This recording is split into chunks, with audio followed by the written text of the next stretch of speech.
Hi guys, and welcome back to Mapping with Springheel. This is the second episode about building traps, and today we're going to look at how to make a spring-loaded blade trap. Even though this is episode 2, each of these is going to be sort of self-contained, so if you haven't seen one yet, don't worry about it. I'd like to make these episodes so that people can look for the kind of trap they want to make and just watch that one. So in a spring-loaded blade trap like we're going to make today, usually what happens is something triggers a spear or small blade to kind of shoot out of nowhere, hit the player, and then retract. We're going to attach ours to a chest. So what I've done already is imported a prefab chest, and I've added a dagger model. The dagger is going to be the blade that shoots out from the chest when the player opens it. So the first thing we're going to do is turn that dagger into a different kind of entity. If you click on the class name, we're going to select mover door sliding. So we've now turned this dagger into a sliding door. We're also going to play around with some of the properties. We're going to add an auto close time of 1 second. That will cause the dagger to retract after 1 second. We're going to not allow the player to frob or interact with it. So we're going to turn those off. We want the dagger to be able to push the player. And we don't want the dagger to be interrupted. So we're going to set interruptible to 0. Now translate speed and translate control what direction the blade moves and how fast it moves. Now I can never remember what the settings are for translate to make it move in the direction I want. So what I have to do every time is guess at which of the 3 values to change, load up the map, try it out, see if it goes the way that I want, and then readjust the values. In fact, for the moment, I'm going to turn frob back on so that's a little bit easier to test. Okay, you can see obviously I didn't get it right the first time.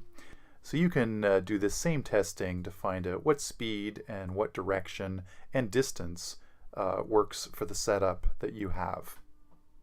Here are the final values that I settled on. Now position the blade where you want it. I've left a little bit of the tip poking through just so that an observant player could potentially see it. And now we're going to set it so that it's triggered when the chest lid is opened. So if you look at the properties of the chest lid, you'll see that there is a trigger on open property. That's because the prefab chest is already set to turn a frob blocking brush on and off inside the chest. You won't be able to see it unless your clip filter is off. The problem is that the chest triggers its targets on opening and closing, and we only want the trap to trigger when it's opened. So we're going to add something called a trigger sequencer. And what that does is it triggers its targets one at a time going down the list. So the first trigger we're going to give it is the dagger. So click on the trigger, click on the dagger, and then hit Control K to add it as a target.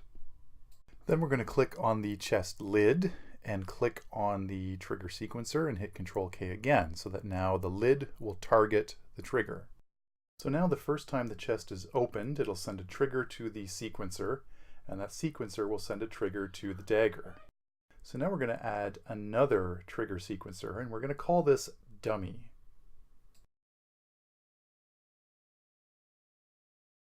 And we want to make it dummy the target 1 on our first trigger sequencer.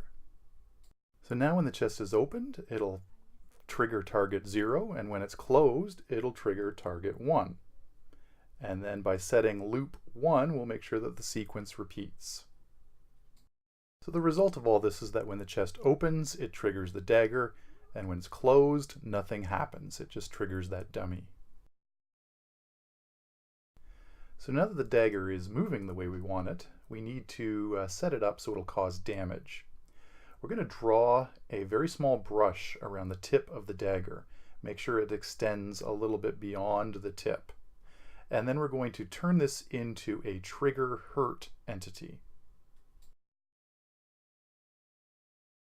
Then we're going to bind it to the dagger so that it will move when the dagger moves. So trigger hurt entities cause damage whenever the player touches them. And I'm noticing that this one is sticking out from the chest a little bit. So I want to test it in game and see whether it can hurt the player before they open the chest. And I can see that it does. So that's not good. We're going to have to fix that.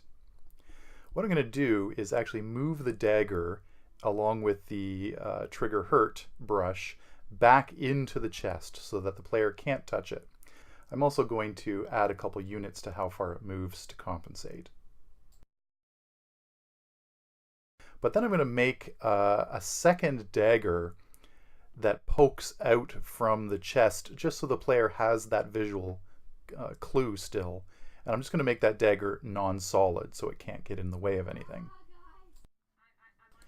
And then the last thing we're going to do is add a delay property to the trigger hurt brush so that it will only fire every 2 seconds. Since the dagger only sticks out for a second, that means it can only damage the player once. Now when it comes to traps, you always want to have some way for the player to either disable or avoid the trap. In this case, because the player can simply move around to the side when they open the chest, I'm not going to include a way to disable it. But if you wanted to do that, it would just take some kind of entity that removes the trigger sequencer. If you remove that, then opening the lid will not fire the trap. So at this point, the trap is mostly done. I'm just going to change the default door sounds to something a little bit more appropriate for a moving dagger. So the tip of the dagger there gives the player a little clue that something might be amiss, and the trap will trigger whenever the lid is opened. Now again, this is a pretty robust trap. You can block it with movables. It'll even damage a guard if you happen to lure one close enough. I'll include a link to the prefab for this trap in the description below. Just be aware that if you add this to your map and rotate it, that you may have to go and edit the translation values so that things move in the direction you want. So once again, I hope this has been useful, and until next time, this is Springheel wishing you happy mapping.